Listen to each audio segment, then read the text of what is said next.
সম্মানিত দর্শক, আপনাদেরকে আজকের ভিডিওতে স্বাগতম জানাই। আজকে যে নিয়োগ বিজ্ঞপ্তিটি নিয়ে আলোচনা করতে যাচ্ছি, এটি বাংলাদেশ ফিল্ড আই কার্ড তথ্য ও সম্প্রচার মন্ত্রণালয়। এখানে আমরা স্মারক নম্বর দেখতে পাচ্ছি।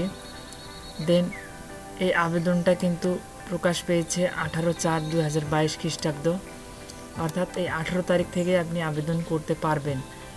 এবং এই আবেদনের শেষ ডেটটা একটু দেখে আসি, 19/5/2022 তারিখ পর্যন্ত আবেদন করতে পারবেন। এখন আমরা একটি একটি করে দেখব যে আসলে এই সার্কুলারে তারা কি কি জানিয়েছে আমাদেরকে। এখানে পদের নাম, প্রথম পদ উপসহকারী প্রকৌশলী। এখানে বিদ্যুৎ মেইনটেনেন্স, বেতন ধরা হয়েছে 17,100, গ্রেড 10। এখানে পদসংখ্যা 1টি। কোনো স্বীকৃত ও সরকার অনুমোদিত পলিটেকনিক ইনস্টিটিউট হতে সংশ্লিষ্ট বিষয়ে 4 বছরের diploma in engineering course pass হতে হবে। তারপর আমরা 2 নাম্বার যেটা দেখব সেটা হচ্ছে সহকারী ক্যামেরাম্যান। এখানে বেতন ধরা হয়েছে 17,100, গ্রেড 10। এখানে 2টি, এখানে পদসংখ্যা 2টি। অভিজ্ঞতা সহ কোনো স্বীকৃত বিশ্ববিদ্যালয় হতে যে কোনো বিষয়ে স্নাতক ডিগ্রি, অর্থাৎ আপনার অভিজ্ঞতা থাকতে হবে এবং স্নাতক ডিগ্রি থাকতে হবে। এখানে ভিডিও এডিটর, 3 নম্বরে দেখব ভিডিও এডিটর। বেতন ধরা হয়েছে 17,100, গ্রেড 17। এখানে পদসংখ্যা 2টি। এখানে অভিজ্ঞতা সহ কোনো স্বীকৃত বিশ্ববিদ্যালয় হতে যে কোনো বিষয়ে স্নাতক ডিগ্রি। এখানে আপনার অভিজ্ঞতা থাকতে হবে এবং স্নাতক ডিগ্রি। তারপর 4 নম্বরটা দেখব যে টেকনিশিয়ান, তারা একটা টেকনিশিয়ান নেবে। এখানে বেতন স্কেল ধরা হয়েছে 9,300, গ্রেড 13। এখানে পদসংখ্যা 1টি। এখানে স্বীকৃত বোর্ড থেকে বিজ্ঞান বিভাগে উচ্চ মাধ্যমিক সার্টিফিকেট এসএসসি পরীক্ষায় উত্তীর্ণ। এখানে 5 নম্বর দেখব যে সহকারী হিসাবরক্ষক। এখানে বেতন স্কেল ধরা হয়েছে 17,705 টাকা এবং গ্রেড 15। এখানে পদসংখ্যা 1টি। কোনো স্বীকৃত বিশ্ববিদ্যালয় হতে বাণিজ্য বিভাগে স্নাতক ডিগ্রি। তারপরে 6 নম্বর দেখব আমরা যে ডাটা এন্ট্রি অপারেটর। এখানে 17,045, গ্রেড 16। এখানে পদসংখ্যা আছে 1টি। স্বীকৃত বোর্ড থেকে উচ্চ মাধ্যমিক সার্টিফিকেট এইচএসসি পরীক্ষায় উত্তীর্ণ। এখানে উচ্চ মাধ্যমিক এইচএসসি পাস হইলেই চলবে। দেন এখানে বলা হয়েছে যে নির্ধারিত ফর্মে আবেদন করতে হবে। বাংলাদেশ ফিল্ড আই কার্ড ওয়েবসাইটে এই আবেদন ফর্মটি পাওয়া যাবে। তার মানে এটা কিন্তু অনলাইনে আবেদন নয় ভিউয়ার্স, আবারও বলছি যে এটা অফলাইনে আপনাকে আবেদন করতে হবে। তো আমরা অফলাইনের কথা যেহেতু বলছি, আমরা একটু নিচে আসি। এই যে ফর্মটা, এই ফর্মটা কিন্তু আপনাকে ফিল আপ করতে হবে এবং সেই ডাকযোগে তাদের কাছে পাঠাইতে হবে। এই ফর্মটা আপনারা কিভাবে ডাউনলোড করবেন, আসলে এই পিডিএফে আপনারা কিভাবে আসবেন, এটা আমি শেষে দেখিয়ে দিব। এখানে আবেদনপত্র আগামী 19/5/2022 তারিখ অফিস সময়ের মধ্যে প্রকল্প পরিচালক, দেশে ও বিদেশে উৎস হতে মুক্তিযুদ্ধের অডিও ভিজুয়াল দলিল সংগ্রহ ও সংরক্ষণ এবং বাংলাদেশ ফিল্ড আই কার্ড সক্ষমতা বৃদ্ধি শীর্ষক প্রকল্প, Bangladesh field I card app, Agargaon প্রশাসনিক এলাকা, শেরেবাংলা নগর, ঢাকা 1207 বরাবর ডাক কোরিয়ার যোগে পৌঁছাতে হবে। এখানে কিন্তু কিভাবে আপনি পাঠাবেন সেটার অ্যাড্রেসটা কিন্তু দিয়ে দিছে। ভিউয়ার্স একটু দেখি আমরা যে এখানে কিন্তু অ্যাড্রেসটা তারা দিয়ে দিছে। আমরা এটা একটু নোট ডাউন করে নিব, কারণ এই অ্যাড্রেসে কিন্তু আমাদের এই চিঠিটা পাঠাইতে হবে।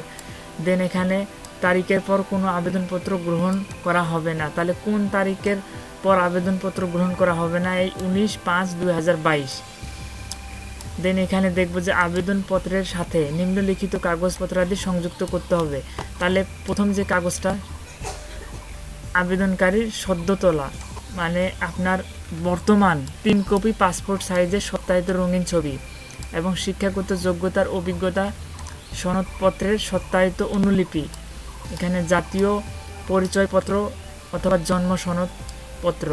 এখানে পৌর মেয়র বা ওয়ার্ড কমিশনার, ইউনিয়ন পরিষদ চেয়ারম্যান কর্তৃক প্রদত্ত নাগরিকের সনদপত্রের সত্যায়িত অনুলিপি এবং প্রথম শ্রেণীর গেজেট কর্মকর্তার নিকট থেকে প্রাপ্ত চারিত্রিক সনদপত্র এবং কোটা প্রার্থীদের ক্ষেত্রে প্রতিষ্ঠান কর্তৃপক্ষ কর্তৃক প্রদত্ত সনদপত্রের সত্যায়িত অনুলিপি, প্রার্থীর নাম ও ঠিকানা সম্মিলিত 10 টাকা মূল্যায়নের অব্যবহৃত ডকুমেন্ট যুক্ত।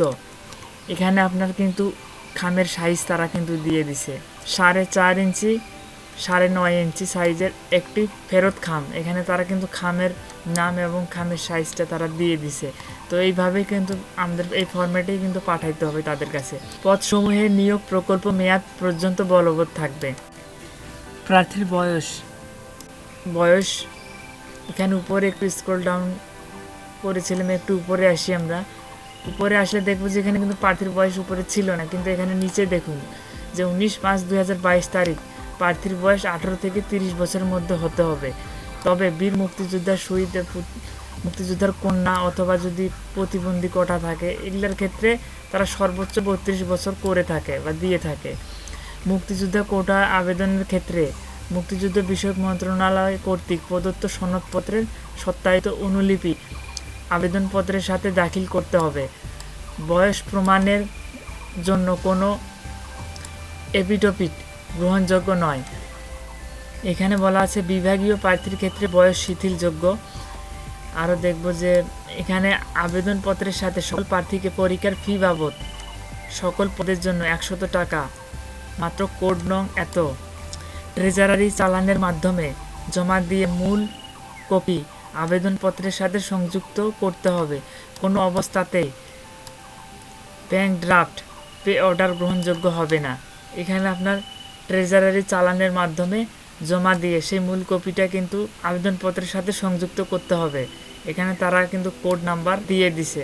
এখানে কি বলছে, ডাটা এন্ট্রি অপারেটর পদে গৃহীত লিখিত পরীক্ষায় ফলাফলের ভিত্তিতে নির্বাচিত প্রার্থীর ব্যবহারিক ও মৌখিক পরীক্ষা গ্রহণ করা হবে। এখানে ডাটা এন্ট্রি যেটা অপারেটর পদ আছে এটার ক্ষেত্রে লিখিত পরীক্ষার ফলাফলের ভিত্তিতে আবার কিন্তু তারা মৌখিক পরীক্ষা কিন্তু গ্রহণ করবে, এটা তারা বলছে। প্রার্থীকে লিখিত ব্যবহারিক মৌখিক পরীক্ষায় অংশগ্রহণের জন্য কোনো প্রকার টিএ প্রদান করা হবে না। প্রার্থীকে খামের উপর পদের নাম স্পষ্ট অক্ষরে লিখতে হবে এবং মুক্তিযোদ্ধার সন্তান হলে পোষ্য উল্লেখ করতে হবে। এখানে আপনি যদি মুক্তিযোদ্ধার সন্তান হয় তাহলে পোষ্য উল্লেখ করতে হবে এবং খামের উপর আপনার পদবি স্পষ্ট করে লিখতে হবে।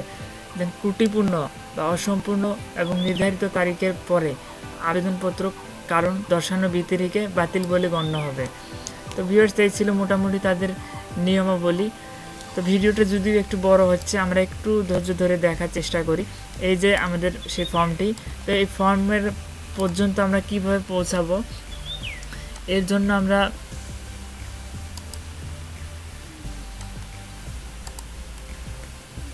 আমরা ডিসক্রিপশন বক্সে আমি লিঙ্কটি দিয়ে রাখবো। সেই লিঙ্কে আপনারা ঠিক এই জায়গায় চলে আসবেন।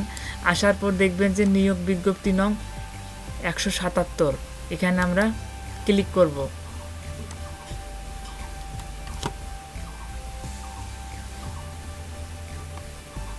ক্লিক করার পর দেখুন ভিউয়ার্স,